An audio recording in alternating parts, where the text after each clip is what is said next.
Inumpisahan nang ipatupad ang single ticketing system ng MMDA o ng Metro Manila Development Authority para raw iwas kotong at mas epektibo ang pagproseso sa mga traffic violations. Isang traffic violation ticket na lamang daw ang ibibigay sa mga mahuhuli sa buong Metro Manila. Live mula sa Quezon City, may report si JP Soriano. JP? Jessica, sa pag-ikot natin ngayong gabi at pagtatanong sa ilang traffic enforcers dito sa Quezon City, napag-alaman natin na hindi pa nila ginagamit sa mga oras na ito yung kaka-issue lang na traffic violation ticket na binigay ng MMDA kanina. Gayun pa man, Jessica, ito yung itsura ng traffic violation ticket na binigay ng MMDA ngayon. Bagamat halos pareho lang itsura nito sa dating dati na existing traffic ticket na binibigay, ay talagang may mga special features to ito at talaga namang espesyal. Sabay-sabay iniabot ni MMDA Chairman Francis Tolentino sa ilang city mayors at pinuno ng kanilang traffic enforcements ang kopya ng mga gagamiting Uniform Ordnance Violation Receipts o UOVRs. Simula ngayon, isang violation receipt na ang i-issue ng 17 LGUs, MMDA at LTO sa lahat ng motoristang magkakaroon ng traffic violation. Bawat ticket may sariling code na nakalagay kung saan lungsod o munisipyo in-issue. Marami rin daw itong security feature para hindi magaya. Maaari rin magamit ang ticket bilang pansamantalang driver's license. Dahil merong recognition na ngayon ng LTO, pwede nitong magamit sa ibang regions. Siguro malilesen natin ng kotong kasi pag palipat-lipat ka ng ibang jurisdiction, pwede kang takutin na wala kang hindi namin recognition na mapipilitan sigurong gumawa na hindi tama. Sa motoristang nahuli ng LGU traffic enforcer at nakumpiska ng lisensya, may 5 araw para bayaran ng penalty at makuha ang lisensya kung saan ka nahuli. Kung MMDA ang nakahuli, may 7 araw para bayaran ng penalty sa iyong violation sa anumang Metro Bank branch. Sa ngayon, iba-iba pa raw ang halaga ng penalty kada LGU habang binubuo pa ang technical working group para maging pare-pareho ang singil. Pero paglilinaw daw, kapag na-issuean ng motorista ng ticket para sa isang partikular na violation, hindi raw ito makakapigil sa mga traffic enforcer na mag-issue ulit ng panibagong ticket kung may panibagong violation. Meron po tayong mga kanya-kanyang batas, no? Sa kanya-kanyang kinauukulan. Sumunod naman po tayo dito, makisama po tayo. Ikinatuwa ng transport groups ang single ticketing system. Isa kasi ito sa matagal na nilang hinihiling. Ang masasabi ko lang po ay wala akong masabi sa inyong kagalingan, Chairman. Nang puntahan namin ang ilang traffic enforcers kaninang hapon, lumang ticket pa ang dala nila. Ang ilan nga, may agam-agam pa. Parang pwedeng abusuhin ng ibang driver. Iba-iba naman ang reaksyon ng mga motorista tungkol sa single ticketing. Oo, ayos yun. Kasi unified na, at least sistema nun, isa, hindi ka na makikitungo para bang iba-iba pang city as if different state. Kailangan matesting muna yan kung ano talagang kailangan. Kung pwede talaga, kung totoo talaga yung sinasabi nila. Minsan kasi may pulis na titigitan ka rin eh.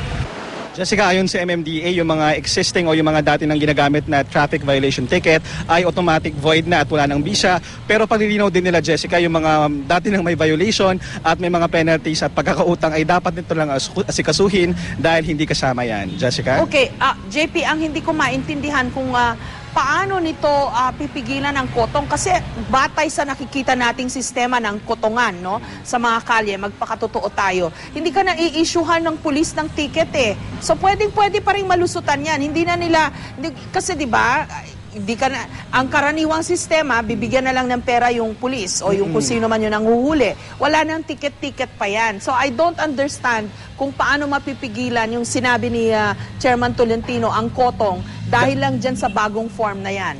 That is so true, Jessica. And in fact, kanina nung pinapakinggan nga natin yung explanation nila, maging mismo ako iniisip ko, paano talaga may iwasan yung talagang kotong dito? Pero ang paliwanag ni Chairman Tolentino kanina sa atin, well, kung assuming na nahuli nga yung isang motorista at na na-issuehan nga ng ticket, halimbawa dito sa Quezon City, nakuha ang kanyang lisensya dahil matapos nga mag-commit ng isang violation, sakaling mapunta raw siya sa isang lugar, dahil nga pwedeng gamitin pa yung ticket na yun as license, pag siya ay nagpunta sa isang lugar, at assuming na mahuli siya ulit magkaroon ng isang violation, normally daw, dinadagdagan pa na ibang violation niya, sasabihin daw ng huli, wala, nasa ng lisensya mo, driving without license ka. So doon, maaaring doon daw pumasok yung pangongotong, quote-unquote, at ang pag-iwas sa pagkotong, at dahil hindi na nga daw pwedeng i-insist na nanguhuli yun dahil nga automatic daw yung mismong ticket na yan ay magsisilbing license na sa buong Metro Manila. Okay, kasi ang alam ko, nagbibigay ng lagay o kotong para hindi ka na-issuehan ng ticket, di ba? So parang moot and academic yung ticket na yan eh.